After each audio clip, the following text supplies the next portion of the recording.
Hello and welcome to another episode of Do Go On. My name is Dave Warnocky, and as always, I'm here with Matt Stewart and Jess Perkins. Hello. Hey, how good is it to be alive? So good to be with you, Jess, Dave, and the listeners. Bit of free vibrato there for you. And let me just say, I wish I was never born. The catchphrase? I'm loving it. I'm absolutely loving it. Me too. I love it. What a delight to be here. Let's catch up. Yeah. What have you been up to? I recorded an episode of my bonus podcast, Phrasing the Bar, earlier that people can listen to on patreon.com. Oh, that's cool. What were you guys doing this morning? I was doing the same. I was talking about the show Soul Man. Wait, Whole Lot of Soul? Whole Lot of Soul. Fuck off. I was just talking about that as well. And people can listen to that if they go to patreon.com/DoGoOnPod and sign up on the appropriate level with the bonus Absolutely. episodes. You get bonus episodes. We've realised that at the time of recording, Brendan Fraser currently only has 12 movies left that we haven't seen. Yeah. Basically. But he's starting to pump them out again. Yeah, that's right. He's got 2 that are in post-production. Yeah. So the podcast could go forever. So that's our show about Brendan Fraser. But how does this show work, Dave? Well, on this show, we take it in turns to report on a topic often suggested to us by one of the listeners. We go away, do a little bit of research, bring it back in the form of a report. The other 2 people who aren't reporting have no idea what it's going to be about, which is Matt and my role today. Mm-hmm. And Jess, it's your role to tell us about something. So, do you have a question to start? I do. Gallonier's Cob. Appaloosa. Arabian. Horses. And American Paint are all types of what? I would have said apples. I would have said horses. Yeah, and you would be correct. Whoa. Was it Arabian that got you there? I thought Arabian might be too well-known. What were the first 2? They sounded like... Gallonier's Cob. Gallonier's Cob. I was singing Appaloosa? corn at this point. I was singing apples then. Yeah, that's when I went to Apple and I just didn't give it up. And there's an American Paint horse. American Paint no, horse. American Paint apple. So all types of horse, because this is a story about a very special horse. Oh, a special horse. You gonna do that whole episode? Oh, it's a topic that's been suggested by quite a few people. David Baxter, Kieran Spillane, Ian Irving, Hannah Claire Oblivion, incredible name. Wow. James Claxon, Jeffro A, and Nick have all suggested this topic. Okay, until Nick, they were all banging names. Jeffro. And then Nick went up to another level. Yeah. Right. Short, sweet, efficient, bada bing, bada bang, Nick. That's who I am. Love me or leave me. I'm Nick. I haven't told you guys that my parents were considering calling my brother Nicholas, but then my dad was like, nah, I don't really like Nick. So then they named him Michael, and his whole life we've called him Mick. Oh, my God. And is your dad into that? Yeah, I think he's come to accept it. He calls him mate, like a lot of Aussie dads do. He calls him mate. I mean, he could have called Nick mate as well. Yeah, it wouldn't have mattered. Why not? He had a problem with Nick in his childhood or something. I just don't like Nick. I got bullied by a Nick. Yeah, but then he's got a Mick. He's got a Mick. Yeah, I love Mick, love Nick. I'm into both. Me too. Love them both. They're all welcome here. I like Rick. As anybody with the surname Oblivion. Oblivion. Yeah. Nick Oblivion. I can only assume that was Nick's last name as well. Yeah, we can only hope. That's where you wish you were, Jess. Oblivion. Which I think if you've never been born, that's where you are. Yeah, I would love to be in Oblivion. And I'd love to be with Nick Oblivion. Then you could be Dave Oblivion. Yeah. Oh. Like if you're marrying someone with the last name Oblivion, come on, you're changing that name regardless of your of your gender, whatever. You're taking Oblivion. And are we talking like Irish style O''Oblivion? Yeah. Beautiful name. It's really good. Of the Oblivions. That's right. Of the Northern Oblivions. So a special horse. This is a special horse named Shergar. I like it. Or Shergar. Shergar Oblivion. It's Shergar. It's what James Bond smokes. Shergar. That is excellent stuff. I actually thought it was also a little bit... excellent. Excellent. Yeah, Shergar. Oh, that's so good. For new listeners, excellent and dog shit mean the same thing on the show. Same thing. Honestly, I am not even being sarcastic. Wow. It's peaked this early, people. We are, what are we, 5 minutes in? Does not get better than Shergar. Shergar. So Shergar was a thoroughbred bay colt. I've learned a lot of new terms here. It's a lot of like horse racing terms and horse terms. Right. in this episode. I had to do a lot of Googling. You're on a bit of a horse glossary. Bay is just that as a colour. It's that sort of reddish-brown colour. A horse colour. Horse brown. Horse We've talked brown. about that before. And he had 4 white socks and a white blaze, which is a stripe down the front of his face. He was born in March, or he was foaled, is what they say. Horses aren't born, they're foaled. In March of 1978 in Shashoon Bad Stud. at poker for that reason. Anyway, so They're foaled, got so it. the cult. What do you want? The cult is what, like a boy, Yeah. young boy. Yes. I'm still wondering where this is going, so I'll let you continue. Well, I've just started too, so it could go almost anywhere. But it's about a horse. Because Born we've in done a- a lot of horse topics. Have we? Yeah, we did. Dave's on about the horse that could count. Clever hands. We've done- This is the special horse. Mine was the smart horse. You've done Clever Hands. We've done Mr. Hands. Yeah. We've also done Well, we didn't do Mr. Hands. the controversial The Fine Cotton Fine Scandal. Cotton Yes, Scandal. yep. Which you can find on YouTube and in the podcast feed. Yeah. So Yeah. we've done 3 horses Plus, we spoke about Megatrots. Oh, Megatron. in almost 400 episodes. We're 1% has mentioned a horse. I would say we're a horse-based podcast. We're half at one of this. Well, yes, he was born in 78 at Shashoon Stud in... That's how often Sean. That's how often James Bond smokes cigarettes. When would you like a cigarette? Shashoon. Oh, You get it? you've only arrived and you're smoking a cigarette. Shashoon. Shashoon. Come on, this is good stuff. No, I don't think it tops Shergar. Oh well, nothing. I told you nothing would. Turn off now if you want it to, because it won't. I really think quite a few would have turned off by now. So Shashoon. Where's Shashoon Shashoon? Stud, it's in Ireland, in Kildare. Shergar's father was a British stallion named Great Nephew. Oh, that's confusing. There's a few fun horse names in here, so I mentioned them. Not that they're important to the story, but His it's fun. father is Great Nephew. Great Okay. Nephew, who won several races in France during his racing career, and Shergar's dam, or mother, see, there's all these fucking different words for everything, was Charmine, a 7th-generation descendant of Mumtaz Mahal, a horse that is described by the National Sporting Library as one of the most important broodmares of the 20th century. Whoa. So this horse, Shergar, is a nepo pony. comes from good blood. And somebody will tweet us and be like, "Well, it's not actually a pony." Shut up. Shut Okay. up. Let us say Naponi. That was a bit It's funny. fun. So Shashoon, where Shergar was born, is the oldest continuously operative stud in Ireland or England. It was the first Irish farm purchased by the Aga Khan in 1923. Do you know anything about the Aga Khan? No. I was Know about hoping Dave Shaka might Khan. know Oh, something. Aga Khan, is that the name of the... The imam, the like a Muslim leader, sort of a spiritual leader. It's an interesting kind of thing. It's like it's essentially like a family job. He's sort of like royalty, but without sort of having a specific nation. Right. Very But interesting. based in Ireland? No. Well, he was born in like Switzerland, and sort of inherited this role from his grandfather. Oh, like a Nepo imam. He's a Nepo Imam. So he has held the position of Imam and the title of Aga Khan since July of 1957, when at the age of 20, he succeeded his grandfather, Sir Sultan Muhammad Shah Aga Khan III. That is a great name. Incredible name. So along with his work as a spiritual leader, he's also a business magnate and philanthropist, and has a keen interest in horse breeding and horse racing. I really think those go hand in hand. Spiritualism Spiritual and multi-billion-dollar business. Yes, I agree. I mean, I'm making that number up, but I'm guessing it's big money. Oh, yeah, he's worth billions. Yeah. That's, to me, that is what spiritualism's all about. Just getting yourself back to the bare necessities of billions and billions of dollars. Yeah, back to the bare billions. I agree. I know very little about the Aga Khan, so if it's something you know a lot about, I'm sorry. I tried and it was quite confusing to understand.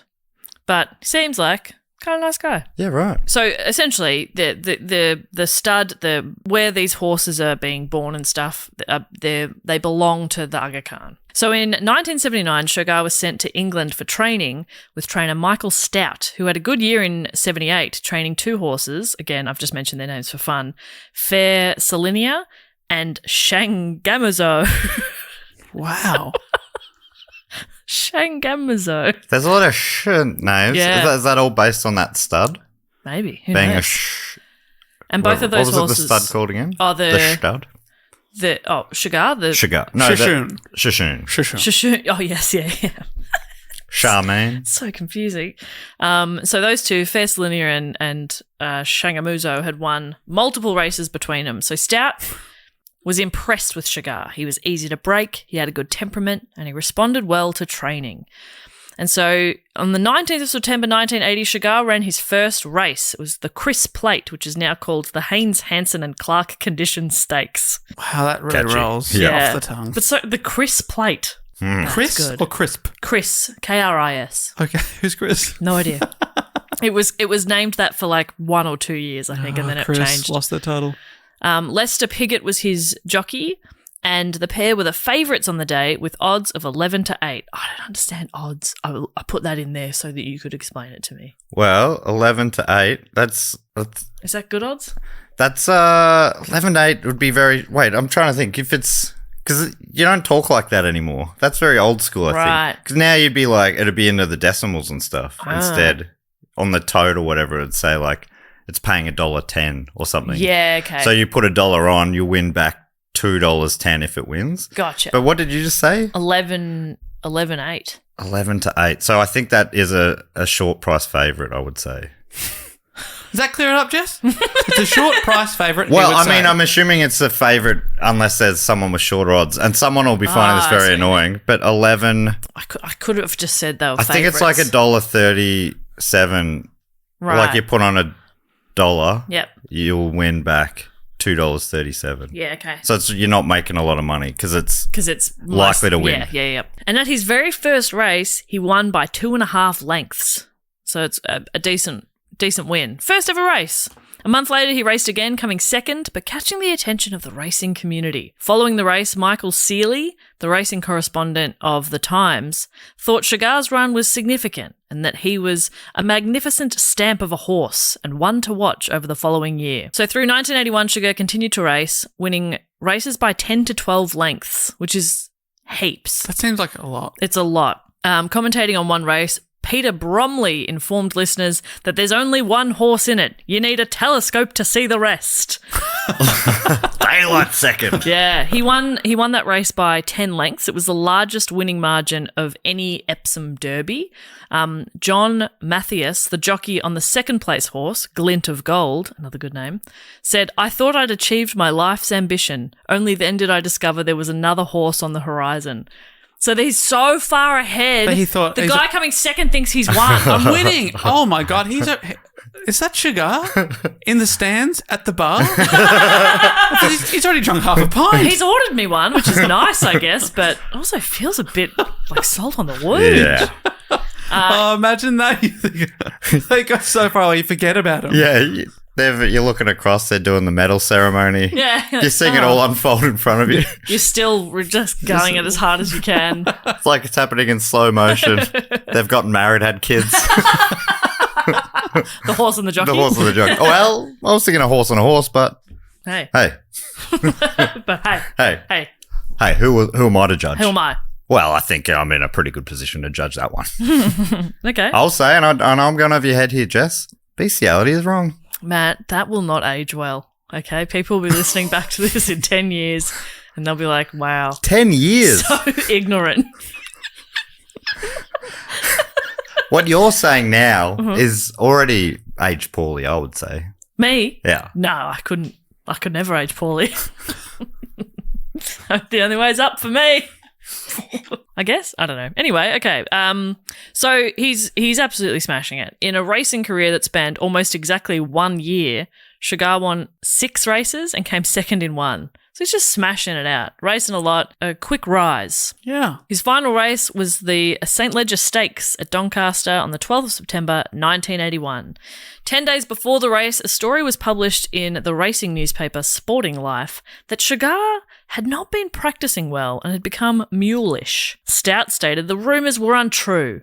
Shergar was running well in the race, although the soft ground was not to his liking, but on the final straight, when jockey Walter Swinburne tried to get him to accelerate to the front, the horse would not respond. He's like, eh. Shergar came in 4th, 11.5 lengths behind Cut Above, the winner. Some great horse names. Yeah, that's a bit of nominative determinism. Yeah. This comes in 4th. Surprised by the manner of the loss, Stout and the Aga Khan ran a series of tests on Shergar. They're sort of like, something's got to be wrong here. All tests showed the horse was in good health and he worked well in training after the race. The Aga Khan explained to a journalist, he was just an exceptional athlete. All through the spring and summer, he completely dominated European racing in a very dramatic manner. And after he'd run so uncharacteristically in the St. Leger, we knew something was wrong, but didn't know what it was. So it was an easy decision to retire him. So... a meteoric rise, a quick career. Yeah, they've gone, he just can't be fucked. Yeah, he's over it. And as far as big drop off, still finishing top 4 in a big race is Not bad at all, is it? bad.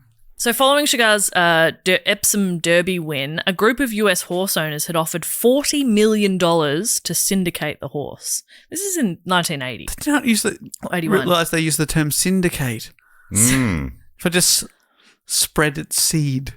Is that what they mean? No, I guess Like so. breed it? I think it's just a show on the regional affiliates. That's right.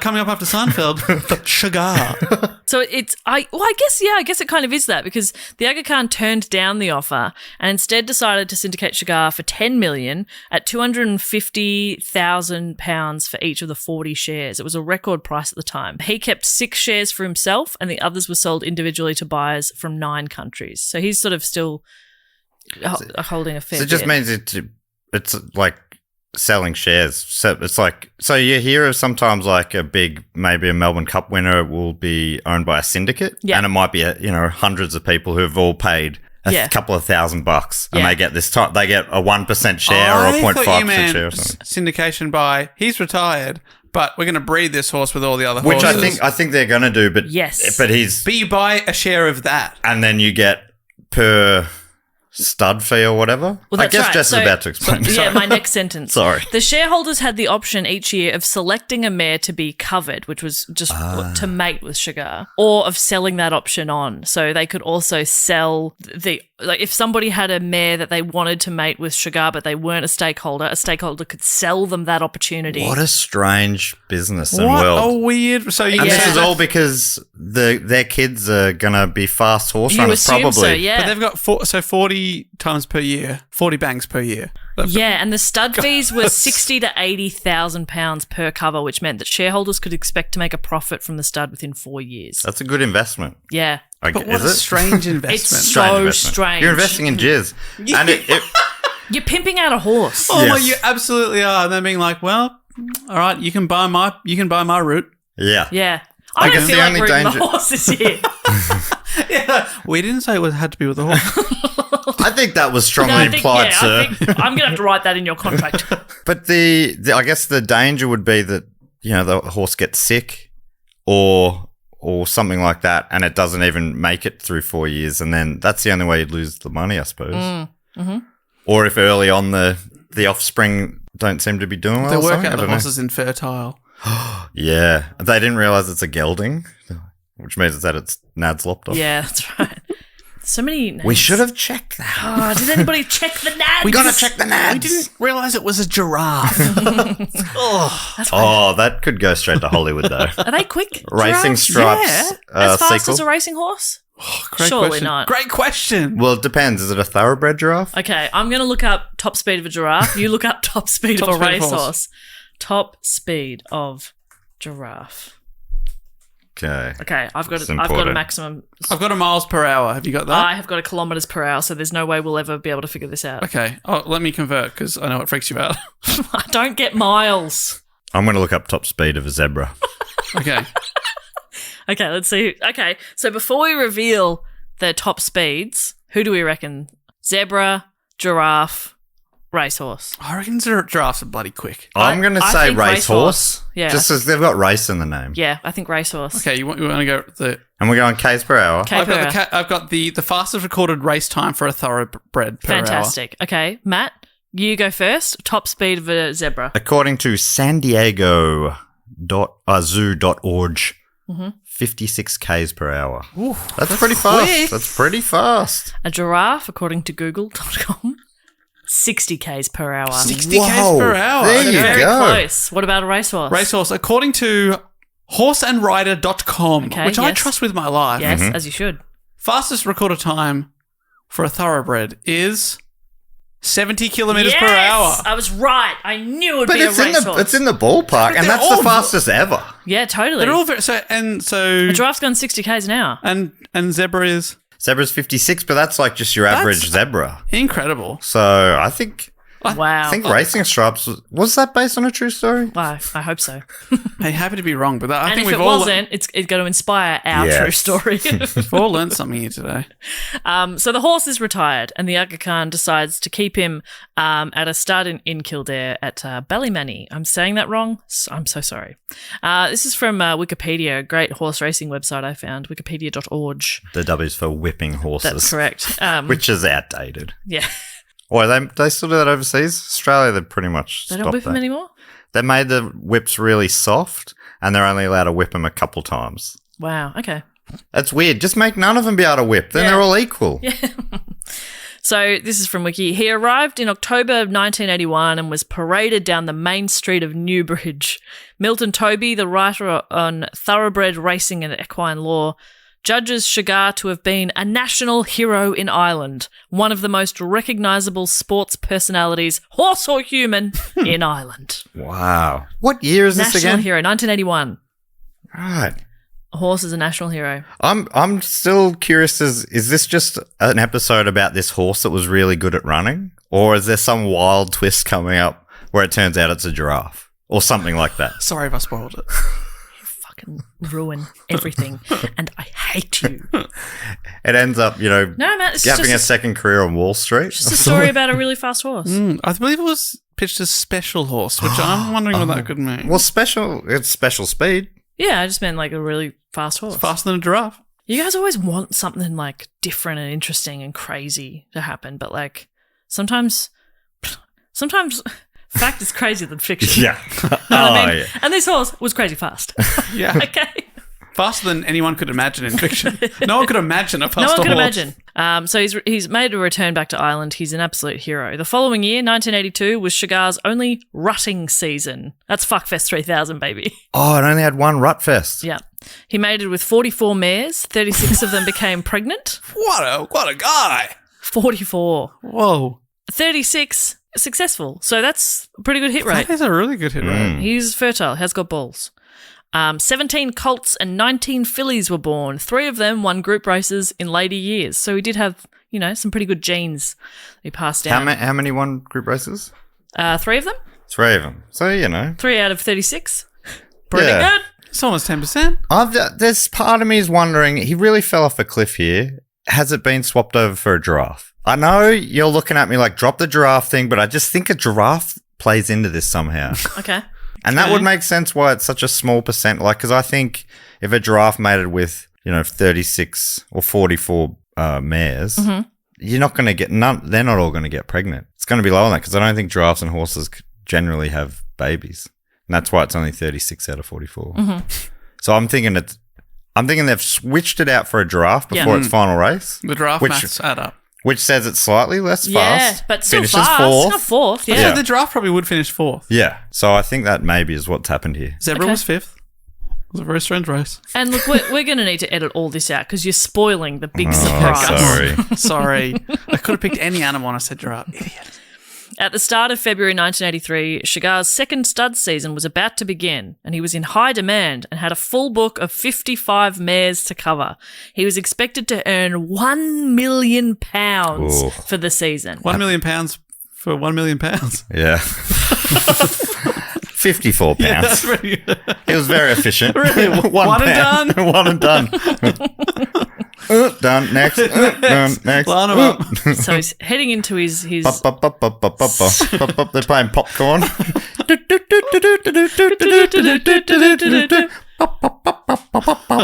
And done. You're welcome. Can someone animate that? You'll end up on a list, but it'll be funny. The list of coolest short movies ever. So he's heading into his second stud season. However, on the 8th of February 1983 at around 8:30 p.m, 3 masked men entered the house of Jim Fitzgerald, the head groom at Ballymoney. One of the men said, "We've come for Shergar. We want £2 million for him." Whoa. The three. Wait, they've come from. But we've We want the money now, but we haven't got him yet. they've done the ransom before the kidnapping. They're just letting him know. Hello, we're going to kidnap your son tomorrow, and we want $10 million. They're the Babe Ruth of horse kidnappers. They're already pointing to the stand. $3 million. Yeah, for this. For this one here. We're about to take it. Yeah. Back up the trailer.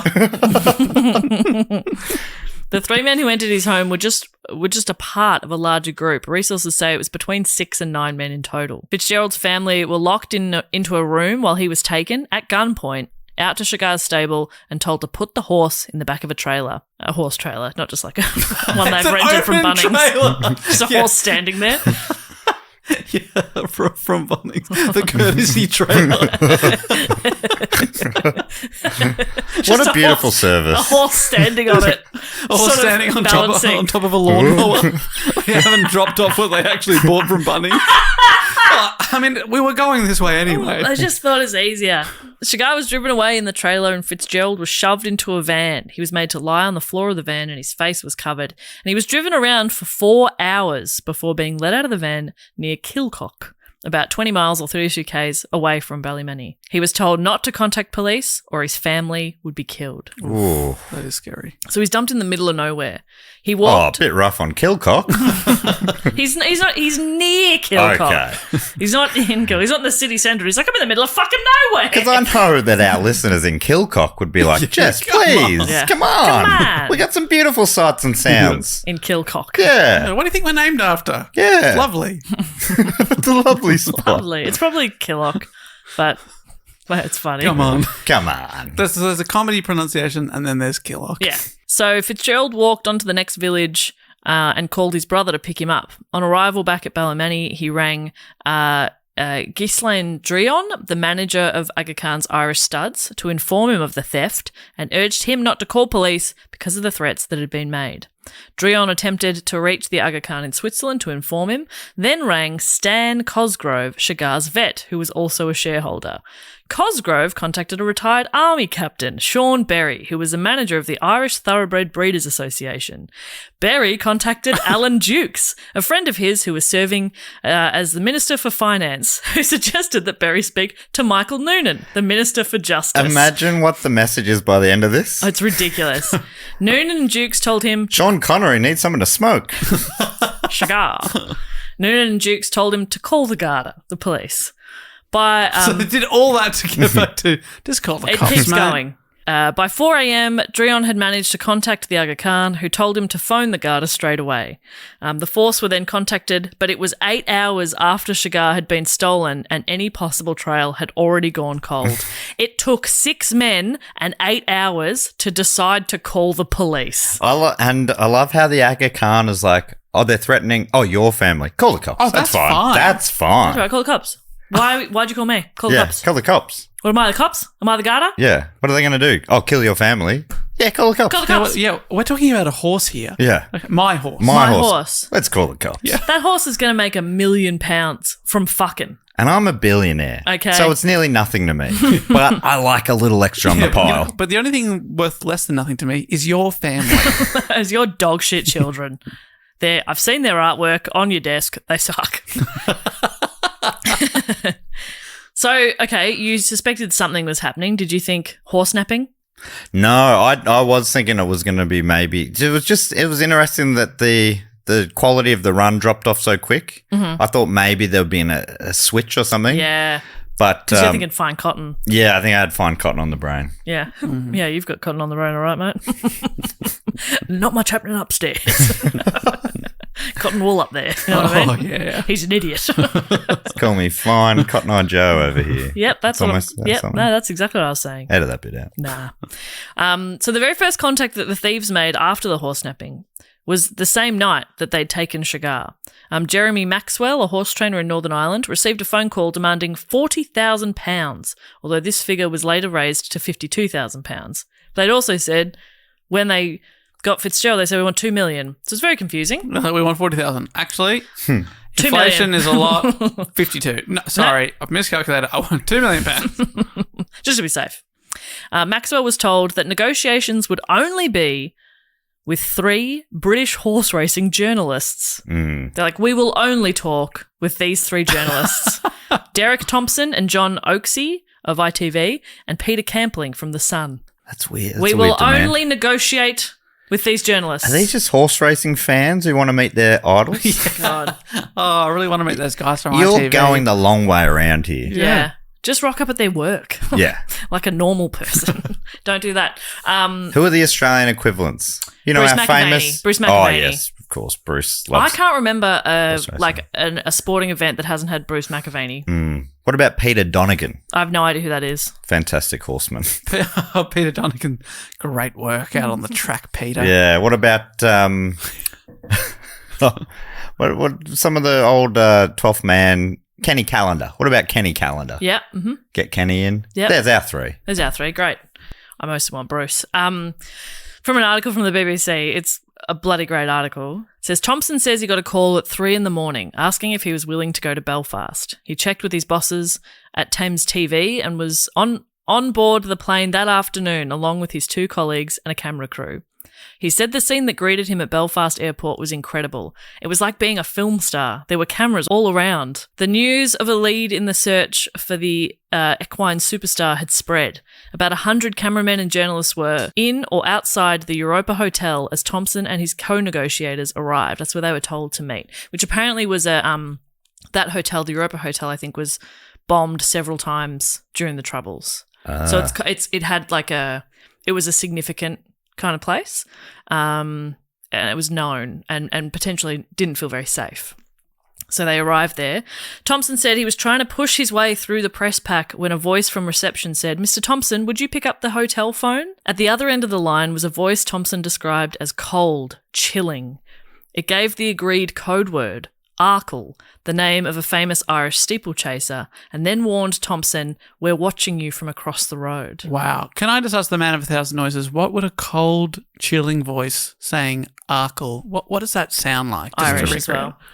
And Irish, Irish. of course. Where? Cold, chilling Irish. Particular spot in Ireland? Northern. Northern. Okay. Kilcock. Flower. Char. Hour. And what was the word? Arkle. Arkle. And this is a chilling. Chilling and cold. Okay, well, are you answering the phone? Yes. Yoo-hoo! The cold wire does. Arkle. Incredible. That is chilling. Wow. I feel chills to the core. He's still Oh my acting. God. What about We're Watching You? We're watching you. From where? Where are you watching I it have from? to say, Yes, sorry, can you please speak up? I'm in a loud pub. We're across the road and I can't quite hear you. watching you over here. You're watching me from across the road? Steve Arkle. Steve Urkel. Amazing stuff. I forgot to tell you the second code word is Steve. Steve Urkel. Thompson looked out the window and saw a row of dingy bars with darkened windows. This was Belfast at the height of the Troubles. Any optimism he had about his role had gone, so he's feeling a bit spooked. The article goes on to describe a pretty wild and full-on night. So Thompson's told to lose the press. You know, they were going to meet him at the pub, but there's all this press there. We know that. Lose the press. And get to an isolated farm 30 miles from Belfast. Get out of here. That's giving a bit of a thumb pointing to where you can shove it. Take it elsewhere. Tell your story walking. Hey, jog on, bucko. Jog onto the farm? Yeah, 30 miles from Belfast. Straight out of a movie, the 3 men made their escape through the pub's kitchen and into a waiting car at the service entrance. As they drove, Thompson recalls, "We were lost, totally lost. It was the middle of Troubles. We were miles outside Belfast, going up a single track road. Suddenly, 5 guys in balaclavas and machine guns appear in front of us. We slam on the brakes and I think, hang on, these guys are just going to spray the car. They've got us over not to negotiate the release of the Derby winner, but to kill us." One of the men with a gun approached the car and gestured to Thompson to roll down the window. He did, and the man asked, "Are you Derek Thompson?" To which Thompson replied, "Yes, I am." And the man in the balaclava said, "We're the police." And Thompson replied, "Well, thank God for that." I'm going to need to see some evidence of that. Yeah. The balaclava will do me. This is a official uniform balaclava. I don't know what more I could. You can't just get these. Yeah. We're the good guys, so just trust everything we say. Follow us. Here's my photo ID. Yes, I'm wearing a balaclava in that shot as well. It matches. Okay. So the police took the group to Jeremy Maxwell's farmhouse, and over the next 8 hours, Thompson took between 10 and 12 more phone calls, each beginning with a different password. So obviously at the end of one phone call from the thieves, they'd set another password or something like that. And who was the police the ones telling him to come to the farmhouse? Yeah. So they wanted him. Okay, so they legit are the police, these balaclava people. Yeah. And now he's making But then more calls. how do the thieves know to call at Jeremy's place? I don't know. I don't know. Wow. So he's having all these phone calls with them, and they're kind of trying to negotiate. And Thompson tried to keep the caller on the phone for 90 seconds, which was the length of time the police needed in order to trace the call. But the caller seemed to know that and always hung up around 80, 85 seconds, just missing out. And every time they have to call, they end up calling about 17 people over 8 hours between every interaction. That's right. Finally, at 1 a.m., Thompson managed to keep the conversation going for 95 seconds. Amazing. Was he like, I need to think about this. Can I just count to 90, please? 1, 2, 3. Yeah. So he's like, fuck yes, I got it. But he tricked him by saying he started counting after 10 seconds. Yeah. And the guy's like, perfect, I'll just hang up at 90. Got him. Got him. Fucking idiot. So he turns around to the policeman at his shoulder and said, "Did you get it? Where are they?" Only to be told, "I'm sorry, Mr. Thompson, but the man who traces the calls went off shift at midnight." Oh, you are. Who's the fucking agent now? Oh, that is, wow. Isn't that incredible? Jesus. He's like, "I did it." Yeah, we didn't trace it. Yeah, so. sorry. Didn't anyone tell you? Only Brian can do that. I don't know how to log in. I don't have a password for that system. So they're talking on the phone quite a bit, obviously. I said 10 to 12 calls, but they're not really getting anywhere. The kidnappers want a payment of, like an initial payment of £40,000, but Thompson's asking for photographic proof. Like he's asking for some sort of proof that that they have the horse. Like send us some sort of horse's head or something. Mm-hmm. Just so we know the horse is still alive. Give us a little piece of the horse. Yeah, come on. Give us something here. Come on. Come on. Show good faith. We're not paying you £40,000 Yeah. for a dead horse. Yeah, come on. We'll take the hoof at the Okay? very least. At the bare minimum. It's so close to saying the whole word. At the same time as the journalists were in the farmhouse, the thieves opened a second line of negotiation by contacting a Ballymoney stud director and speaking to Drion. Drion was not a fluent speaker of English and struggled to understand the Irish accent of the caller. Oh my gosh. And the caller similarly had problems with Drion's heavy French pronunciation. 90 minutes later, the caller tried again, with Drion asking him to speak slowly. A demand of £2 million was made for the return of Shergar and for a contact number in France through which further negotiations could be made. I don't know why. So the syndicate, which owned Shergar, brought in the risk and strategic consulting firm Control Risks to handle the negotiations. So they're taking this so seriously. They're like, we need this fucking horse back. We've all put a lot of money into it. He's going to make us a lot of money. Yeah. We need our horse. We need to bring in the professional negotiators who come in and they go, all right, who's negotiating? That man who can't speak English. Yeah. Oh, fucking hell. This is not going to work. Yeah. Same as the negotiations with Thompson, the consulting firm asked for proof that Shergar was alive, Oh, now he's lost 2 hooves. as there'd been speculation from the media that the horse was dead. From Wikipedia again, the thieves said that a representative of the syndicate should go to the Crofton Hotel in Dublin and ask for any messages for Johnny Logan, which is the name of an Irish singer. Stan Cosgrove went to the hotel and asked for any messages. Armed members of the Special Detective Unit were present and in undercover. No message was delivered, and Cosgrove returned home. He waited for a little while, no messages, so he went home. Shortly afterwards, the negotiators received a phone call from the thieves, angry at the presence of the police and threatening that if any members of the gang were captured or killed, the negotiators and police would be murdered in retribution. So they're like, don't think we didn't know there were cops there. You got to take this seriously or we're going to kill you all. It's a bit full on. On Saturday, the 12th of February, the thieves contacted negotiators and said that proof had been left at the Rosemary Hotel. When this was picked up, it contained several Polaroid pictures showing Shergar. Some of the pictures showed the horse's head next to a copy of the Irish News dated 11th of Feb, so the day before. So you say, send us the horse's head. They're sending a picture of the horse's head. And like a guy on a balaclava with a thumbs up.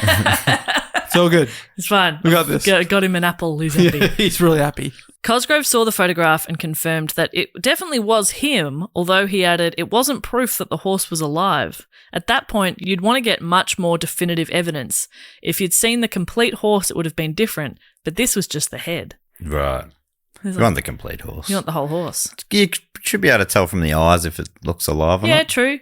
Its but I tongue guess, was like, hanging out, and there was a lot of blood on its neck. There was crosses over its eyes. Yes. There were- Really. And then coins on top. And the ferryman was there. But it's hard to tell. But if you get the full shot of the horse, how do you not know it's not just like 4 kids dressed up? Oh, that's true. I was I going mean? to say, like, if you got a picture of it standing up, but it could be asleep.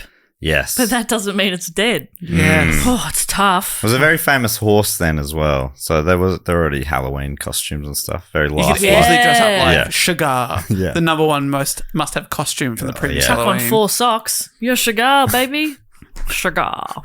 The idea of paying ransom was pretty much out of the question anyway. For one, the Aga Khan was only one of 35 members, so he couldn't negotiate or pay on behalf of the others. But he was also unsure whether the Shergar would be returned even if the money was paid, and concerned that if the kidnappers' demands were met, it would make every high-value horse in Ireland a target for future thefts.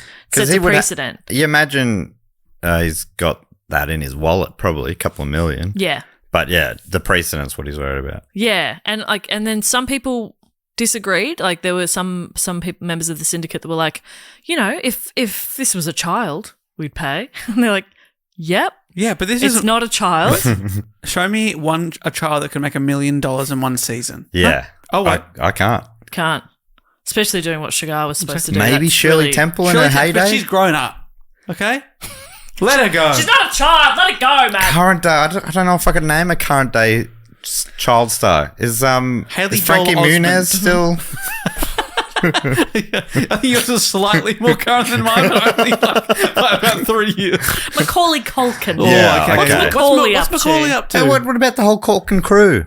Get The him whole on. Culkin We had crew. Kieran Culkin. Kieran Culkin. What's Kieran Culkin doing? There's another Culkin as well. Yeah, or the third Culkin. The third Culkin. Colky. Culkin Culkin Culkin. Culkin. Culkin. Get the Culkins in. We get the Culkins in. The Culkins on the phone. Maybe the Culkins between them can make $1 million in one season, but not one of them. Mm-hmm. Yeah. And that's just from rooting. Once you get Hollywood fees on Yeah. top of that, Oh my God. you know, Kieran's on Succession now. Yeah. I'm sure it's doing great. Fuck off. Now, as I mentioned before, because it took 8 hours for them to call the police in the first place, police investigations were hindered from the very beginning. They're like, oh, okay, so this was ages ago, cool. This sounds like the police making excuses before they even get going. It's really fun. That crime happened 8 hours ago. Honestly, the statute of limitations is basically run out at Yeah. this point. Good We one. would have, if you called us straight away, we definitely would have come on. solved it. That's but- really on you, It's not a us. loophole, 8 hours, you know? Yeah, Don't come know what to tell on. you. It's the 8 hour rule. Yeah, and of course, you're not allowed to report a horse missing until 3 days. But even still. There'd also been a local thoroughbred auction the same day as the theft, meaning there were a lot of horse trailers traveling around in the area, making it difficult to determine which one was the stolen horse and which way it went. That's clever. He's pretty clever. It's sort of, you know, like the cup and the ball and the, Yeah. oh, where's the horse? Step right up, step right up. Yeah, like that. Ah, shell game. Don't let the What was that?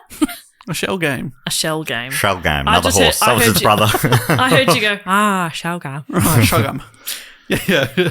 Leading the investigation was Chief Superintendent James Murphy, a highly experienced detective. In his first press conference, Murphy described how he was slightly concerned about the theft and told reporters, I have no leads. But from Wiki, Murphy had a strong Irish brogue, wore a trilby hat, and had a self-effacing sense of humour. At one press conference, he announced, a clue? Now that's something we haven't got. I love this guy. Several people claiming to have paranormal powers contacted the Garda with their thoughts. Murphy reported that Sorry, with their thoughts, as in like they contacted them telepathically? No, I think they contacted them traditionally to share their thoughts. Okay, damn. I was going to say, because if they contact you telepathically, you can't say you don't have any powers. Yeah, okay, I believe you. Or I'm schizophrenic. Murphy said, diviners, clairvoyants, and psychic persons, they're in 3 different categories. They must be running into the 50s now. So they've had heaps of people contact them and be like, I psychically know where the horse is. Great. During one press conference, 6 photographers turned up wearing similar trilbies to the policeman. The Times called him a stage Irishman. I just had to look up what trilby meant. That's classic. Yeah, and that's Sean Connery wearing it. So, as in, like, the camera people have, like, worn them because they're like, this guy looks cool. I want to look cool like him. Totally. Like, He's starting a he's trend. become a character. That's the best. There was a documentary in 2004 called and a reviewer called Murphy the most richly comic copper since Inspector Clouseau. After 8 days with no progress, he was replaced as the public figure of the investigation, but continued to lead it. That kind of read to me like he was becoming a bit of a media sensation himself. Yeah. And it was a bit distracting It's on the his time case. to shine. Yeah, they're all just like, this guy fucking rules. Yeah. Look at his fun hat. And What he are we says- talking about again? He says funny stuff. I like it. So, with no definite news of Shergar's whereabouts and with the Garda limiting the information they released to the press, the media took to speculation to cover the story because they're like, we don't have a Yeah. lot of facts, so we just got to make some shit Oh, up. that's classic journalism. As far as I'm concerned, the lamestream media just making it up. Hey? Bloody hell. Hey, do they have a clue? Not likely. these goons. You know, sorry to rag on your profession. Those Bob. are my peers. Yeah, they are. Okay? Karl Stefanovic and the like. Yes.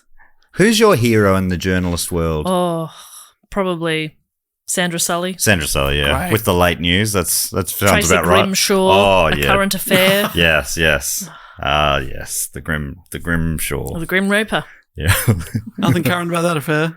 Is that still a show? You don't have to pipe in, Dave. If you got nothing good, Jesus Christ. that was too honest. That was cold. I'm sorry. That was cold, No, that Jess. was great, Dave. That was very witty.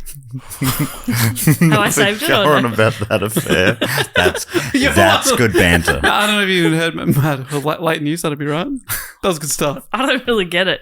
Is it because I'm stupid? No, No, it was just having a go at Sandra Sully. Yeah. Being late with the news. she used to host the late news.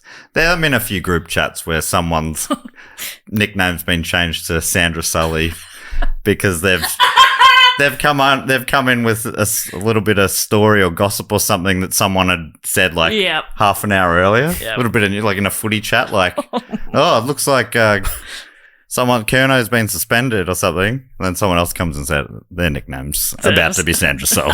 That's good stuff. Nothing current about that affair. Does it work? Does it work? Very good. Thank you. So these are some of the speculations that the media were speculating. That Shergar had been stolen by Colonel Gaddafi as part of a deal to supply arms to the IRA, that a Middle Eastern horse breeder had stolen him for stud, that the mafia had undertaken the action to punish the Aga Khan over a previous sale of a horse which had gone badly, and according to the tabloid newspaper Sunday Sport, Shergar was spotted being ridden by the missing Lord Lucan. No. Previous report topic. Whoa. Wow. So somehow Lord Lucan has stolen this horse and is riding him to safety? Maybe. Apparently. Whoa. Incredible. How cool is that? I'm reading, I'm like, Lord Lucan, that rings a bell. Who was the other guy in that report? John Stonehouse. That's right. And that episode was called The Tale of Two. Two missing parliamentarians, I believe it was, because they both went missing from the UK, both parliamentarians within 1 month of each other. And now we know that one rode off at record time. Yes. Such a good report. Great story. So, Just like, because you were just like, "Oh, that rings a bell vaguely. Beautiful story, well told. no, I remember it being a wild ride. Yes. Almost as wild as Lucan on that horse. Yeah. 8 weeks after Shergar was stolen, Stan Cosgrove was approached by senior detectives within the Garda who introduced him to Dennis Minogue, a horse trainer. Minogue claimed to have a contact within the IRA who had shown him a photograph of Shergar and said that he could help get Shergar released for a ransom of £80,000. The Garda asked Cosgrove to assist them in a sting operation to lure the thieves out. Cosgrove agreed, and on the 20th of July, 83, Detective Garda Martin Kenirons probably, assisted the operation. He put the money in the boot of his car in a remote village, which Minogue was to collect once the horse had been released. The following day, Kanayan's found the boot of his car forced open and the money missing. Minogue had also disappeared and the money was never recovered. Oh my god! So they just stole the money out of the back of the car. It sounded like it was a setup, but how poorly they just left the car Just put the money in the unguarded. boot. Their Garter is their Garter. name. I know. We'll put the money in the boot and we'll use it tomorrow. And that Well, detective you know was- where it is, but don't get it until tomorrow. We're trusting you. Don't get it until you've given us the horse. We want the horse back, then you can have the money, which is in Okay. the boot, just there, in that Just car there. right there. We're going to leave it. We will not be watching it. We won't be watching it, obviously, because we know that you won't get it until we've got the horse back. We're mates, right? Mates don't let each other down. My mate let me down. He had his fingers crossed behind his back, Minogue. Yeah. Danny Of course. Yeah, Yeah. Danny Minogue. Any relation? Of course. Yes, it's their dad. That detective was dismissed from the Garter for breaching regulations, but always maintained his innocence, that, you know, He wasn't part of it. It wasn't part of it, yeah. So I've mentioned the IRA a couple of times. So police and intelligence sources considered the IRA as the most likely suspect behind the theft. And a lot of places will sort of say the horse was stolen by the IRA. In October 1981, the IRA Army Council, the leadership group of the organisation, approved the kidnapping of Ben Dunn, the head of the chain of Dunn stores. It's like a chain retail place. What's its equivalent here in Australia? Is it a big W type? Maybe. Myers? It could- A rebel? it's probably more of a Myers. Right. Myers David Jones kind of. Oh, sort of pretty I little think so. fancy. I think maybe not. I don't know. And they, Well, I mean, I don't know. and it's Duns and they got the Ben Dunn. They got They- the Ben Dunn. Yeah. So Oh my God. Irish multinational retail chain that primarily sells food, clothes, and household goods. So not rebels. I apologise. Okay. No, it's not Rebel. That's sporting goods. Sounds like it's its own thing with food as well. Whew. Sounds like heaven. But Yeah. so, David Jones used to have food. Fancy chocolates. Yeah, exactly. I've never been in one, but they look fancy from the outside. They never You're- let me in. You're pre-banned for life. You were born banned. Don't you think about it. Stay behind Nothing that in line. here for you. I think you might be a little more comfortable at a big W or a target country. See, I've never been in a big W. I'd never lower myself to That's that. my Yuck. go-to. Ugh. Well, it was. Don't know if do they still exist. I think so, yeah. Yeah. How do you know, Dave? I've walked past them Okay. and spat through the security. You fancy boy. I'm on my way Nothing- to DJ's. Nothing fancier than spitting on a department store.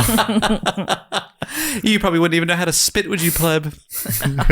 They don't teach you spitting at public school, do they? I'm a bad spitter. Yeah, I don't know how to spit. And you see, like, professional sports people, very good spitters. You know, cricketers who can spit through the guard on their helmet, Ugh. get great power and Oh, accuracy. amazing. You know how you don't like poop chat? Yeah, Oh, I hate spit spit chat. chat. I don't like spit chat that much. Well, either. then why'd you fucking start it? Dave did. I do, because I love spit chat. Dave loves all gross things. Yeah. He's the grossest boy. Dave's the grot of the group. He is a grot. I, Dave Grot Warnicky. We won't give you Cobra as a nickname, but I think the Grot might stick. happy. Guilty as charged. Little grotty boy. Little Grotty boy. The more disgusting, the better. TGB. Let's change the nickname in the group chat Okay. ASAP. Yeah. The little grotty boy. Little Grotty boy. And I want to be the big fella. All right. What am I? Well, it's by the end of the episode, we'll have something. Great. So anyway, they've kidnapped Ben Dunn. Who's the namesake of Yeah, Dunn? yeah. He started Oh my it all. gosh. He was released unharmed after a week, and both the Dunn family and the Garter deny that a ransom was paid. Okay. But then, But they paid it in vouchers for the kitchen section. that's right, only the kitchen section. Pots and pans Pots and only. pans only. Nothing on sale. No laybys. But according to intelligence, subsequently received by some sources, after the success of the operation, it was decided to undertake another ransom through kidnapping or theft, this time of Shergar. So I don't see how they could see it as a success if they hadn't got some money from it. I reckon they did. Yeah, surely. That It must sounds be like something. they don't want to admit that, yeah, we paid up, because it obviously encourages it a bit more. It's embarrassing for the Yeah, Dunn family yeah. or whatever, but he's released unharmed after a week and they got nothing out of it. Come on. Yeah, and then sources, They got a staff discount card They or got something. exactly. Yeah. inside sources are saying like, it was such a success, they decided to do it again. Yeah. So how could it be a success if they hadn't got any money? Must have been. And so they've decided, okay, well, we'll do it again. We'll kidnap Shergar. Yeah, we got heaps for a person. We could get heaps more for a Totally. horse. And here's the thing, right? Shergar has never been found. What? What? It's a mystery episode. You're kidding me. Nope. Oh my God, how long do horses live? Is it still alive? Okay, I have another thing to Google. Sorry. And Horses look up live how in their 20s, maybe up I'll to look up 30. how long a giraffe lives as well, just for comparison. Majority of racehorses have a racing career of only 2 to 3 years, yet their life expectancy is 25 to 30 years. Okay, well, the giraffe still slightly behind again. 26 years in the wild, slightly longer in captivity. Okay. So I think we found the superior animal here. Horse. Absolutely. Yeah, okay, great. Horse, Sorry. how good great. are horses? It's got a giraffe on all accounts. I honestly just confused myself. I was Freaking like, are we horses saying are the horses best. better? Horses so are amazing. good. They're so good. I mean, giraffes are great. Don't get me wrong, but a they're horse. Maybe it's just that we see horses more. But I look at a giraffe and I'm like, how the fuck do you exist? Yeah. Crazy. How's your Too neck top so heavy. long? You know when they like flick their head around too? Yeah, don't like it. That makes me think like, I'd pull a muscle. I'd pull a muscle, I would. They're all neck. So, never been found. Yeah. I can't believe it. It's a mystery. So in 1999, a guy called Sean O'Callaghan, a former member of the IRA who had been working within the organisation as an informant for the Garda since 1980, he published his autobiography called The Informer, The True Life Story of One Man's War on Terrorism. So he's a spy. He's an informer. He's inside the IRA, but he's working for the Garda. And in his book, he says that 2 weeks after Shergar's kidnap, IRA member Jerry Fitzgerald told O'Callaghan that he'd been involved in the theft and that Shergar had been killed early on in the process after the horse panicked and no one present could cope with him. This is like a big, strong racing horse. Yeah. And they're like, fuck, we don't know what to do with this horse. Oh, they didn't get any horse people involved. Ugh. In the process, the horse damaged its left leg and the decision was made to kill it. This is what one guy's telling O'Callaghan. So this is possibly. Poor Shergar. From Wiki again, according to O'Callaghan, in August of 1983, in an effort to raise the money that they'd failed to do with the Shergar theft, Fitzgerald and his group attempted to kidnap the businessman Galen Weston at his home in County Wicklow. The Garda had been forewarned and took over the house while Weston was in the UK. After a gun battle, Jerry Fitzgerald and 3 others were arrested. They received long prison sentences. O'Callaghan stated that essentially the same team that went to kidnap Shergar went to kidnap Galen Weston. So it's kind of like corroborating a story of like the police are aware of this attempted kidnapping. So it kind of lines up. Writer Milton Toby queried O'Callaghan's story, saying the IRA informant was a confessed informer whose life depending on his ability to weave a convincing web of lies. Without more evidence, O'Callaghan's story is just that. An interesting story. Oh, okay. So he's kind of like discrediting him. But remember Derek Thompson, the racing commentator turned negotiator? He thinks Sean O'Callaghan was legit. In the BBC article, it says details have subsequently emerged which have only strengthened his conviction.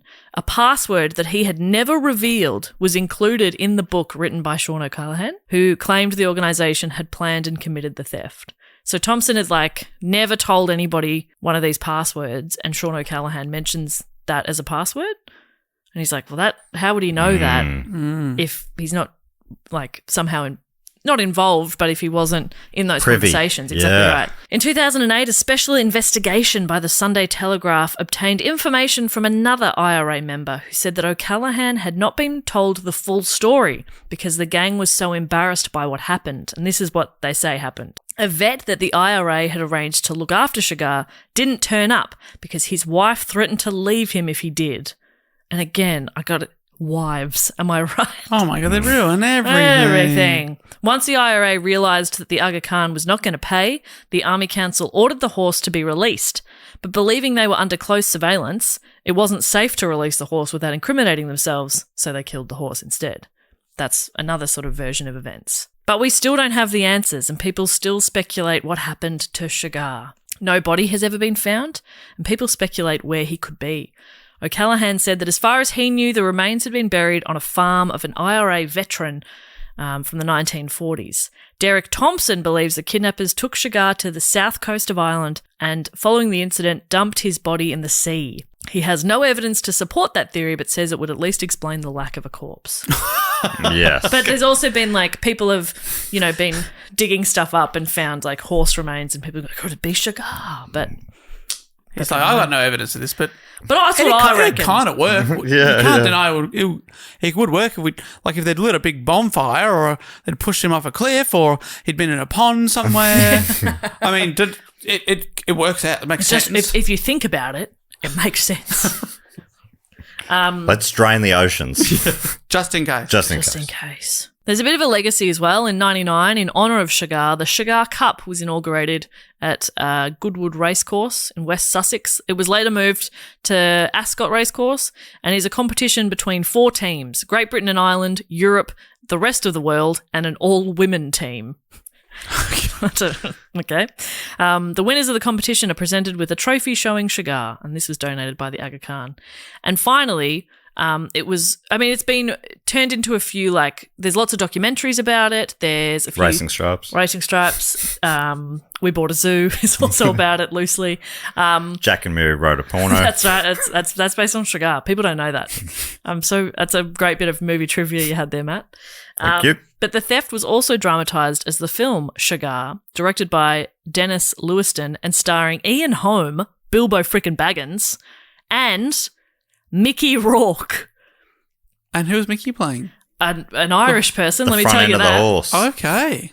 I've seen little trailers. It looks horrendous. Who's Bilbo Baggins? Baggins. Ian Holm. Ian Holm. Holm. Holm. You know Bilbo Baggins. No, I do not recognise him at all. Have you seen Lord of the Rings? I think I have. Probably not. For I don't recall it though. Well, I thought it was exciting. No, that is. But it was mostly that Mickey But Rourke I've heard was the in a name movie Bilbo about it. Baggins. Yeah, because it's from Lord of the Rings. But I thought Bilbo Baggins was the guy who played Rudy. What? No, don't worry. I don't know who Rudy is. It doesn't matter. It's the guy from Encino Man. Oh, what? No, Sean Astin? Sean Astin, no. No, he's Samwise Gamgee. There we That's go. a name I've never heard of, but I do know Sean Astin. Okay, he plays Sam. Okay. That was a wild tale. And there was so much of that negotiation was so hard to follow. Totally. What was going on? It was, and that wasn't just in my writing and of they it. never figured it out. It was so convoluted. It absolutely was. And there was some sort of there's a whole section about it on Wikipedia that was essentially people were like, why the fuck have they done this? Right. There's no clear objective. It seems like it was possibly for media attention or to just cause a bit of nuisance or who knows. But the fact that they've gone, we only want to talk to these 3 journalists. Yes. And at the same time, they're also calling somebody else not completely related and asking for different amounts of money. And wildly different amounts. yeah. It's so... between 40 grand and multi-millions. Yeah. Really strange, isn't it? Yeah. Have they kidnapped a horse? Was it they've broken up into 2 different factions? They know the horse is dead now and they're both just trying to milk out as much money as they can? Well, yeah. One group's going, let's ask for something achievable, 40 grand. Yeah. I read something that somebody was saying that they've probably split into 3 groups where there was 2 groups kind of negotiating with the 2 different sanctions, and then there's another group that's also looking after the horse or hiding the horse. Really strange. There was also issues around because the horse is insured as well, because it's worth so much money. I'm just finding it now because I didn't include it, but essentially in classic insurance. Because insurance, they'll do everything they can not to pay you, right? Oh my God, are they going to claim we haven't found the body? It could still be alive, that kind of thing. Well,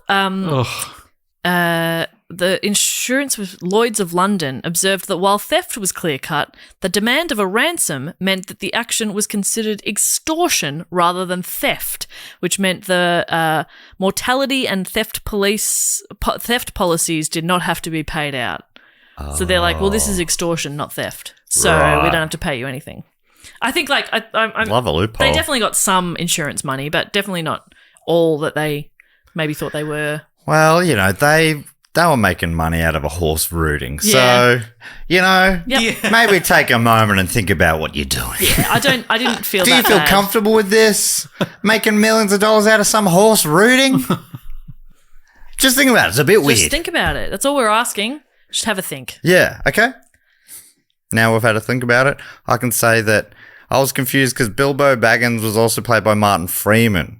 That's what I think tripped me up. Yes. He was like young and old in the movies, I guess. Right, and that's why Were you there thought flashbacks of, or and that's why something? you thought of Sean That's Aston. in The Hobbit. Who's the friend of him, right? No, doesn't matter. I'm thinking of a third You're guy. thinking of The guy from Wilfred. Yeah. You're thinking of Elijah Wood. Elijah Wood.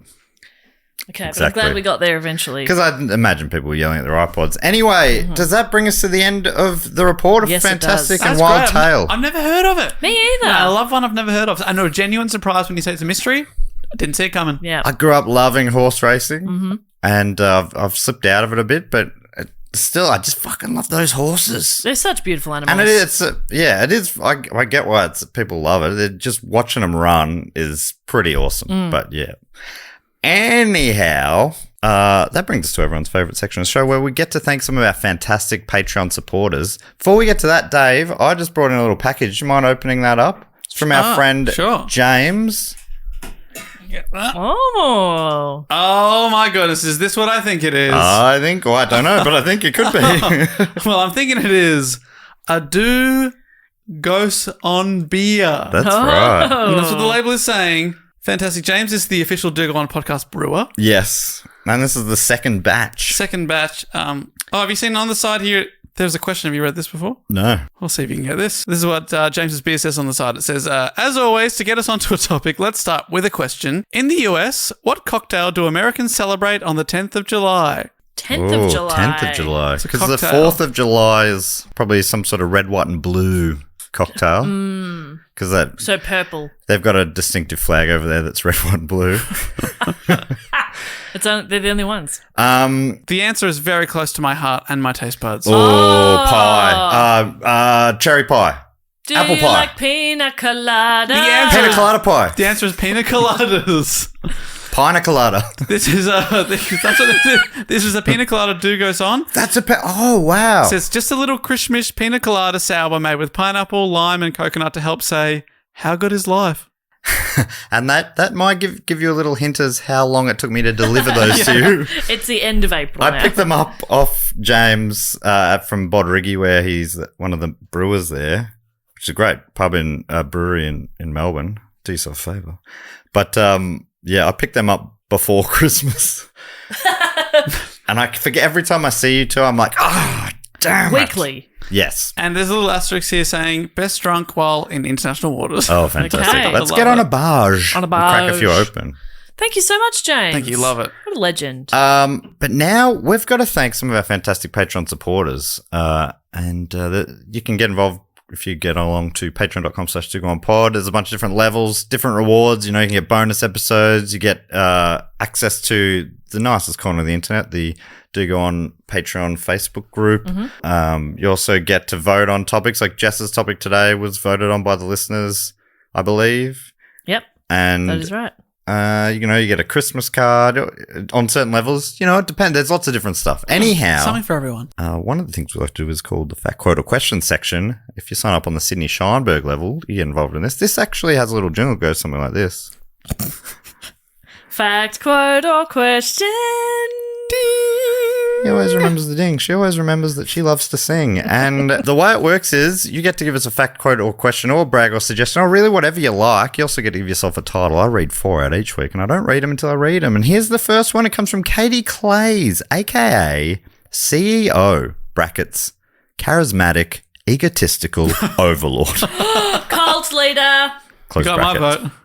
And Katie's got a question writing, I've been binging a lot of time travel stuff of late and wondered if you were equipped with the DeLorean with every episode of Do Go On tape, would you use it to go back in time and change the future? If you had the DeLorean, would you go back? So we have to listen to our own podcast while we travel back in time? Can we put something else on? That's the monkey paw part of it. Oh, right. Constantly. You All can right. go change the time, but you got to listen to yourself. Jesus Christ. You got to Especially- cringe. Especially the early stuff. I'm like, shut up. Oh, I'm like that with all the stuff. Just my voice sounds different. Does it? Yeah, it's dropped as Yeah. as I've aged. It's matured. So would we go back in time and change the future? Oh, that shit's super dangerous, though. It is isn't very dangerous. But what if I could go back in time and make us bajillionaires? Okay. Maybe we could go back and put some money on some. I've already forgotten his name. Shergar. Sugar. You know, Yeah. we bet it's going to finish fourth. You could have made a fortune Yeah. betting that it would finish fourth specifically. Mm-hmm. So much so that I think you'd get done for race fixing. I'm going to say, I mean, I definitely probably would, but I also probably shouldn't. Yeah, I don't know if it's a good idea. You know that episode of The Simpsons where he kept accidentally changing little things and then donut was raining from the sky and stuff? Yep. And he ended up having to live with a life where everything was the same apart from everyone had lizard tongues. Yeah. That's a scientific show. I think maybe I'd go back in time and try not to change the future, but maybe just to experience Yes, time. that's Try more not what I'd like to do. Yeah, I'd like to be experiencing it, but I don't want to ruin everything. So at the same time, I want to ruin everything. no, but maybe you Okay. could, because I feel like you'd try to make it better, wouldn't you? You know, warn people about COVID, stop World War One, all that sort of thing. Kill baby Hitler. Yeah. But sure, that would change so many things that there would be other tragedies that would come from it, surely. Do you know what I'd do is I'd go back in time with the money that I have now and I'd buy a house because I probably could. Yeah. Like a whole house. Yeah. If you go far back enough. Right? And then I would go back to now and I'd have had a house this whole time. Nice. But what you'd have to do to make the currency, travelable, you'll have to convert it into gold bullion or something. Take Shove it up my ass. Yeah, shove it up your ass. You're going to have to gold mule yourself back to the then- past. Shit out the gold, take it to the bank, Gold and then buy million. the house. Okay. Are you willing to do that? That seems like a bit of work, doesn't it? Mm. It's fine. So that's a yes from Jess and a no from Matt. No. Also, I feel very lucky. I've lived a good life. But there's definitely, people who've died young that I could save their lives and stuff, which is tricky because you don't know what the flow-on effects of that. That would mean other people don't live and, Of it's I'm glad I don't have to make that decision. Yeah, it's almost too much pressure. And here I was just thinking it's the only way I could get into property. Well, You're thinking I could save people's lives. I'm like, I could have a home. yeah. And I think that sums us up. You're always thinking about houses and roofs. Yeah, well, I play The Sims. Oh, yeah. So it's You're always- always thinking about building houses. Yeah, I am. You're a constructioner. I am. Katie Close, thanks so much for that. You are an egotistical overlord. No doubt about it. And you've really messed us up there. The next one comes from William Hofstadler. Something that Katie didn't answer her own question. Oh, yeah. Because that would have really taken the pressure. If we need to see someone else before we go, oh, okay. Yeah. We need a starting point. We're sheep. Yeah. William's title is Arg. And That's nice. yeah, I think that is very nice. Sums up William pretty well. Yeah. William's also asking a question, writing, what animal would you ride into battle? Oh, well, for me, it's got to be a giraffe. I love those things. Yeah. They're quick. They can see. not too quick. They can see for miles. And I'd sit on its head so I'm up high. Oh, Nobody can yeah. get me. Can't get me. All right. Can't get me up here. You sit on the head. Interesting. I'd go elephant, I think. Oh, Same yeah. sort of thing. Size, A magnificent beast. Stuff fuck you up. I'll go hippo. Good one. It's sort of like it's land and water. Totally. Yeah, we'd be bringing the scuba gear, though. It potentially would drown me. Yeah, absolutely. If you're Which I tied to the don't back. think I don't think an elephant would, and they can swim. Yeah. But hippos can't. Remember, they go to the bottom and then they run along the Yeah, bottom. yeah. So They're you too would heavy to swim. definitely drown.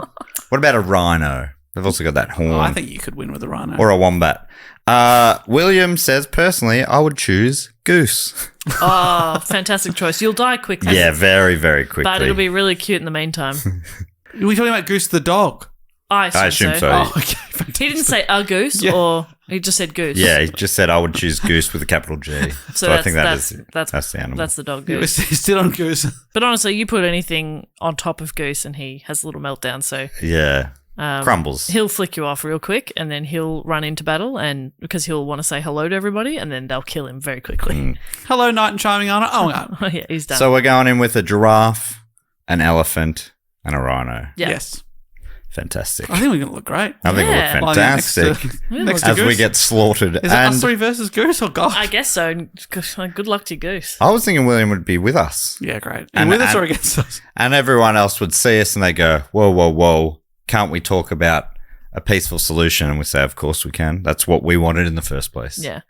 But I did promise my elephant it could fuck shit up. Yeah. Sorry. So I'm glad we're going to use our words, but my elephant is going to destroy your house. Yeah, but it'll spare your family. If you can get them out in time. It's on its way. Thank you, William. The next one comes from Daniel Ryan, a.k.a. too tired to think of something clever. Can you make something up on the spot, Matt? No. Daniel Ryan, DR, Doctor of Annual Iron. The answer is still no. And Daniel's got a question writing, hey, two of the stars from one of my favourite shows when I was younger, the Lex Luthor and Clark Kent actors from the TV show Smallville, have a rewatch podcast where they discuss the episode and the behind-the-scenes stuff from every episode. Sorry to shout out another pod. Haha.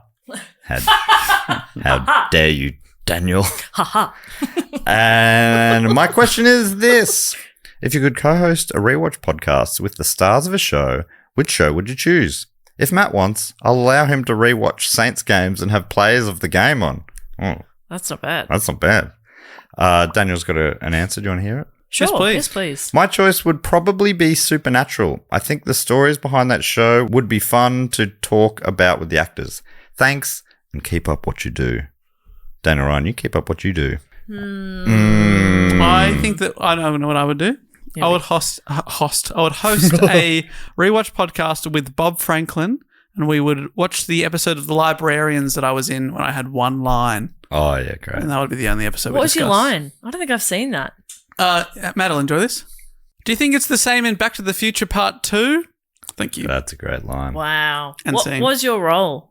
I was a film buff. Wow. I was a film student. Someone was giving a film presentation in the library, and I'd gone along, and I had to pop up my question and ask a very nerdy question. Was Bob the director? No, Bob Franklin was in the episode because he was one of the main cast. Who was it? Was the Wayne Hope and And Yeah. Robin Butler was their show. yeah, what's the Gristmill production company? Yes. I think Wayne Hope was directing. So funny. I still think one of the funniest things I've ever seen is an ad he was in for soup. And apparently they just sort of let him go. They let him do it. It's like, Yeah. I don't remember it. Love and he's it. sort of like being serious, but it's this blender and he's no good and it ends up just being a canned soup thing. I'm like, that's just let funny people have fun and they'll make better ads than, no offense to ad writers out there. I think you do fantastic work. yeah, clearly they take up most of your brain space with their jingles. But that was so funny. I love it's obviously a ticket back into the to the big time if you used to be on a TV show that has a cult following like The Office or something 10 years ago. Now you just watch the rewatch podcast, but imagine if I did a full season. Yeah. We just talked about my one line with different actors. That's good. Could I do the same for Ronnie Chang's show? Absolutely, you should. My line, which was, fuck off, you nut fuck. Oh, that's even better.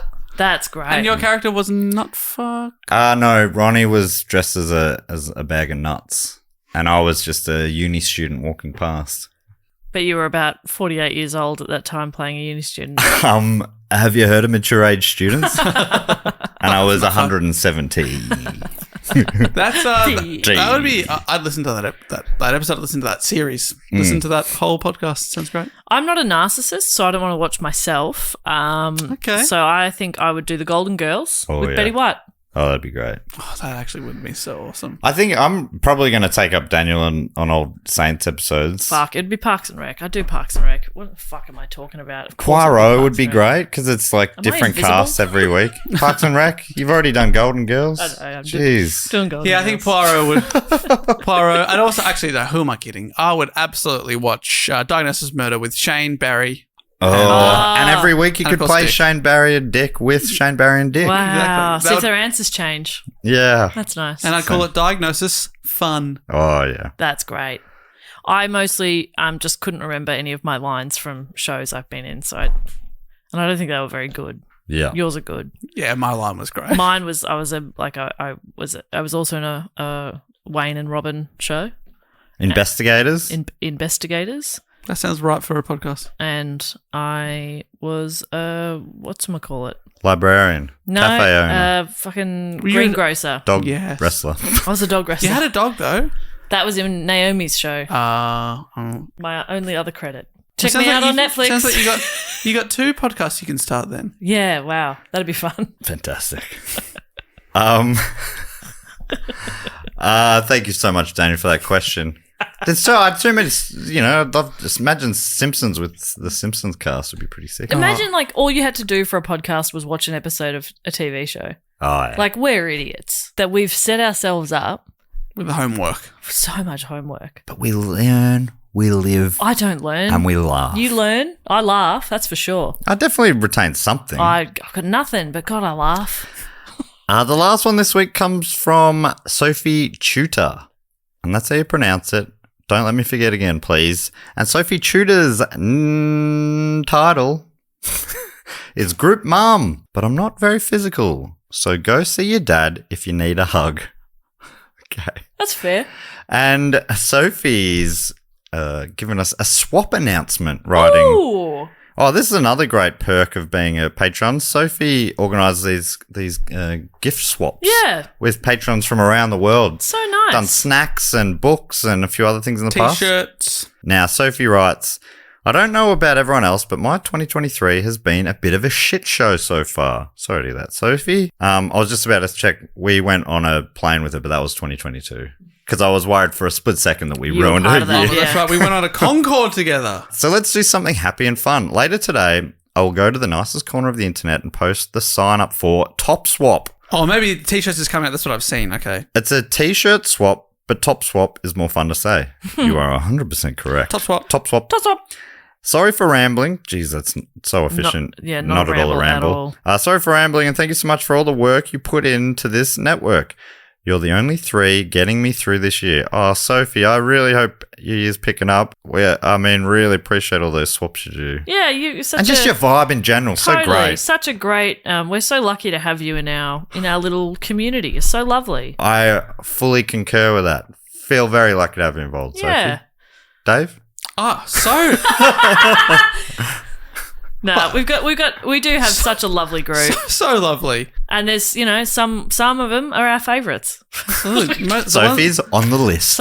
She's in the top 1%. The ones that organised us to go on a Concorde, Yeah, absolutely up there. so nice. So lovely. Thank you so much, Sophie. Top swap, Top Swap. That's fun to say. so fun. Daniel, William, and Katie as well. Fantastic facts, quotes, and questions. So, yeah, if you get on the Sydney Scheinberg level, you can get involved in that as well. But, yeah, the Top Swap. Top swap. It'll be going all around the world. So much fun. I wonder if I can get involved. Is anyone from Gary? Can someone send me some Gary merch? That'd be sick. Whoa. I've already got some great Gary merch. People have already said that to you. I would say the bulk of my wardrobe is now Saints, Gary, or Meredith Music Festival. Yeah, a couple of friends of Rom's for good Oh, measure. that's true. That's true. It's pretty Friendle heavy too. All right. Well, that brings us to the next part of the show where we like to thank a few of our other great supporters. Jess, you normally come on with a bit of a game based on. Let's name topic? their horse. Oh, fantastic. Nice. Of course, inspired by Shergar. May I kick it off Please. from Balaclava appropriately here in Melbourne, Victoria? I'd love to thank Meg Haycroft, also very appropriate. Hey. Balaclava. Gee, were you made for this episode, Meg? Meg's horse is, of course, called Megnog. Meg That's and so Megnog. good. Megnog. Megnog. I reckon Megnog is going to be a real champion horse. A real special horse, may Oh, you yeah. say. Thank you so much for all your support, Meg. Really appreciate it. Next up, I'd love to thank from Washington, D.C. in the United States, Stephen Major. Stephen Major, up from Capitol Hill. Yeah, what about King Dolly? King Dolly. Like King Wally, the famous Yeah. Queensland rugby player.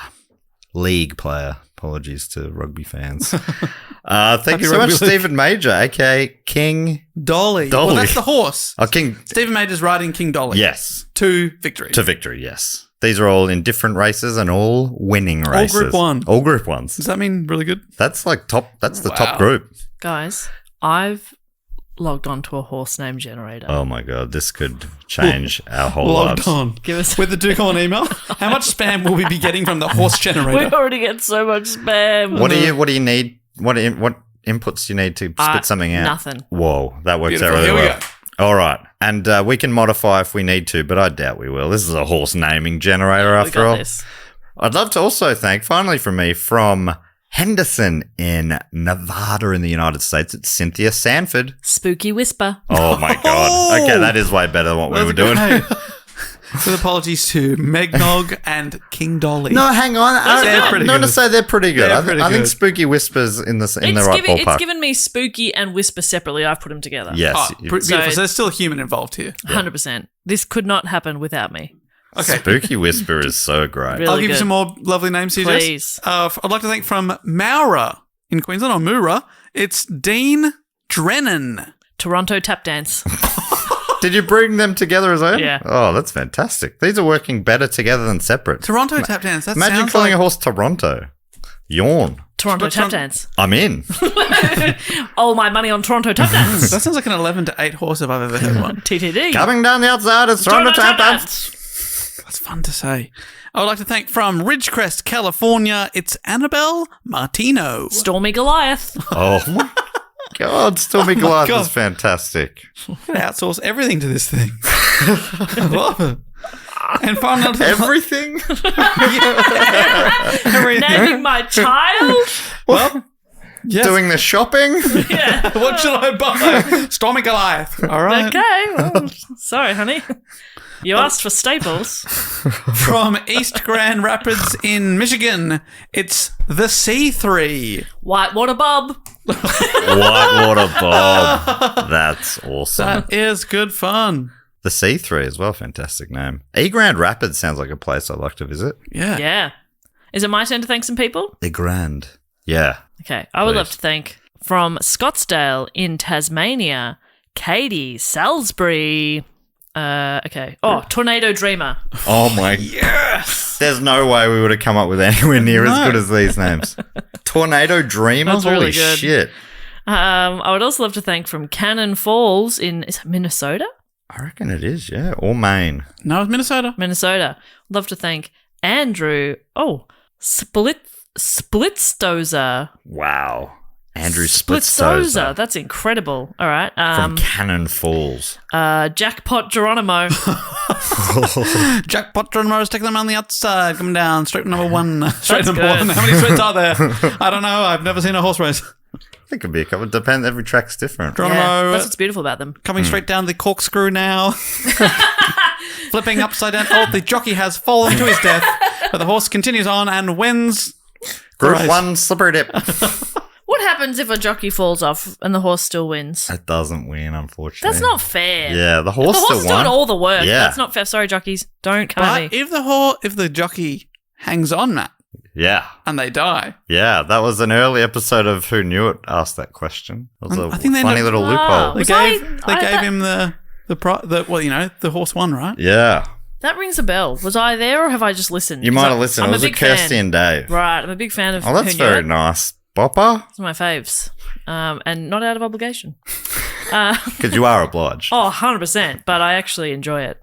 And finally, I would love to thank from Minneapolis, Cade and Matthew Kittens. Wow, kittens, great. All right, great last sounding. one. Here we go. Kate Matthew Kittens. Oh, Marengo Splash. Oh my God. Ringo Splash. That sounds like that's got to be the cocktail in the Triptych Club tonight. Don't Okay, fucking sorry. tell me. Okay, no, you're right. No, fair. Cool, She's got fair. the finger out. And she normally doesn't pull it out. No, that's serious. Yeah. Maybe you need Sorry. to pull your finger out. Sorry about that, Bob. Jesus fucking Christ. I'm so sorry about that, Bob. I stepped out of line there. I'm really sorry. Unbelievable. Please, Bob, please forgive me. Well, I don't know that I can. Bob, can you forgive me and please join me in thanking Cade, Matthew, Andrew, Katie, the C, Annabelle, Dean, Cynthia, Stephen, and Meg from Megnog. And Megnogg's very good. finally, I mean, imagine what we could have come up with if we went back in time and changed it to a world where there was no the horse DeLorean. naming. I'm going to use the horse name generator for other stuff too. Yeah, great. I think we got to bring that in. That could be a game changer each week. All right.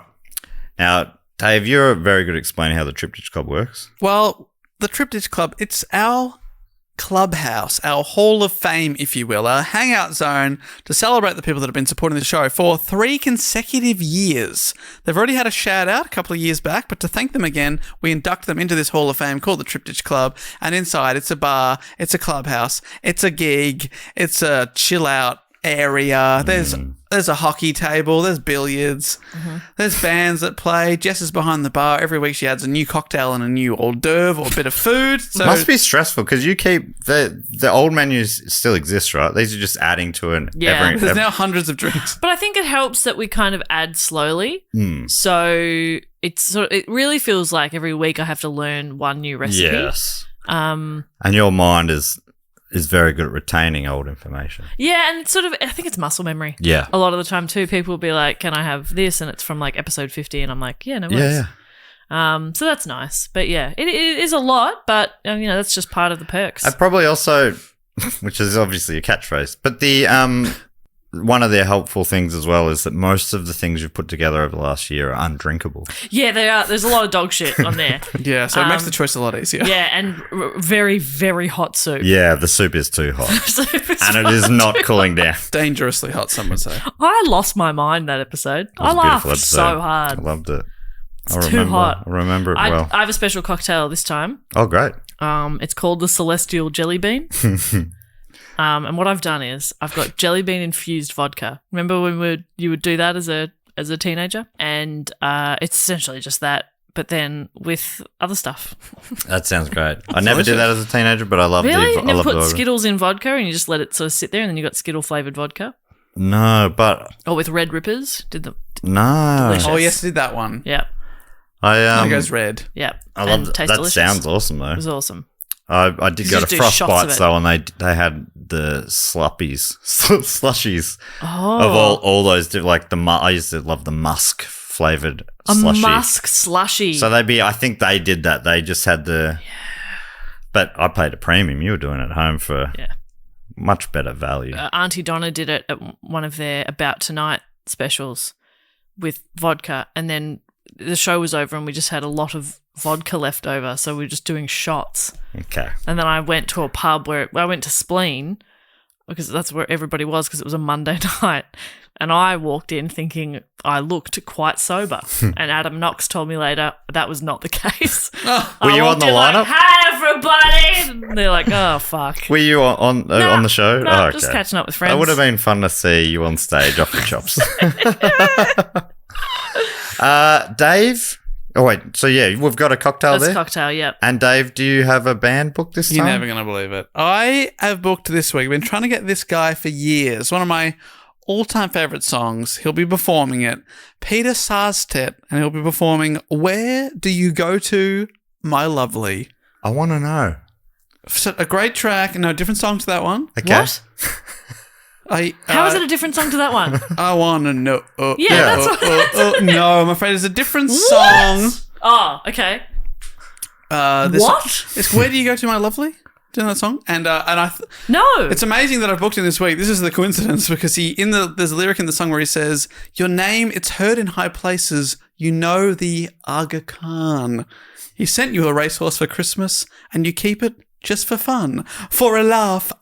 That's part of it. How? And is this did a song you find actually that? know? How did you? This is a great song. It's featured heavily in the film The Darjeeling Limited, the Wes Anderson movie. Have you ever seen that? No, I haven't. It's a great track. Love it. Big fan. Wow. But when you said Aga Khan, that is why it rung a bell for me because of the Peter Sarstedt song. Wow. And I booked him. Fantastic. And that's coincidence. Absolute. A beautiful Wow. coincidence. Does it Well, happen week after week, he has an amazing coincidence. does that bring us up to the time where I start bringing some people in? Yeah.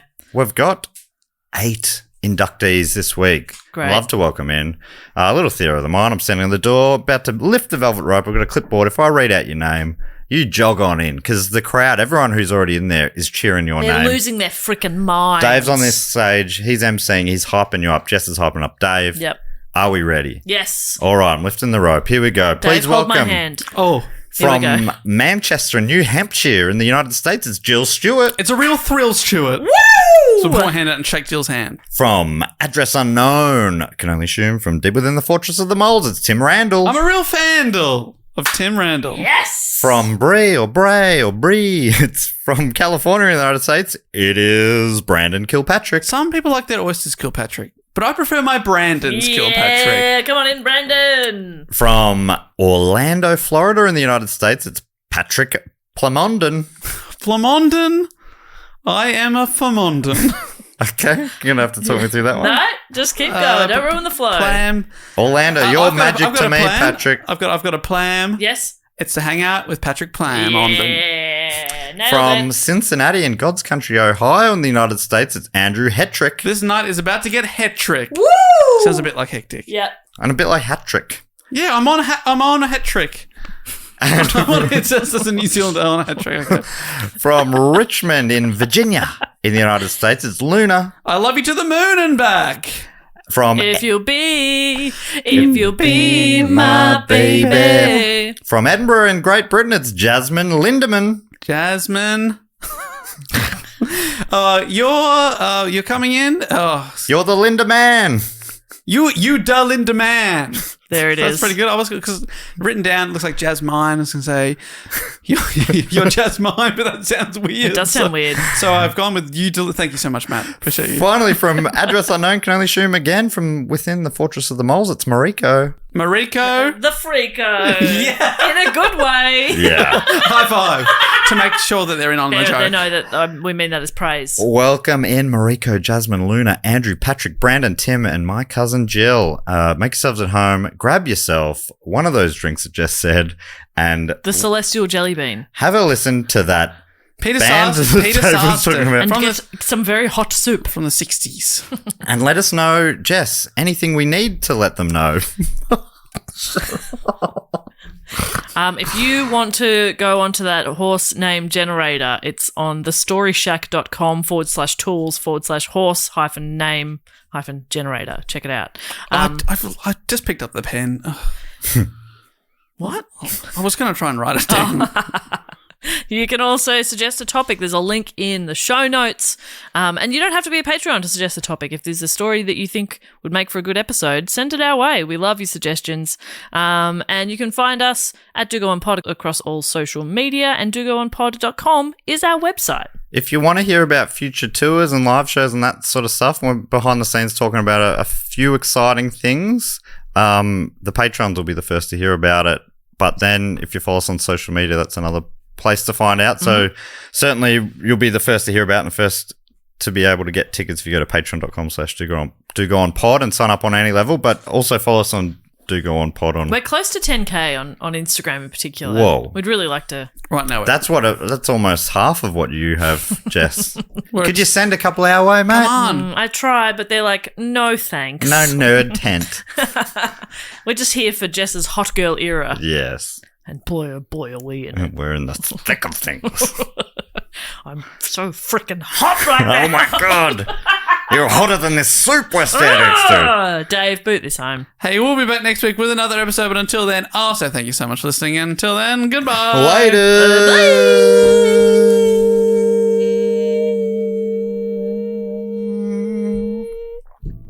Bye.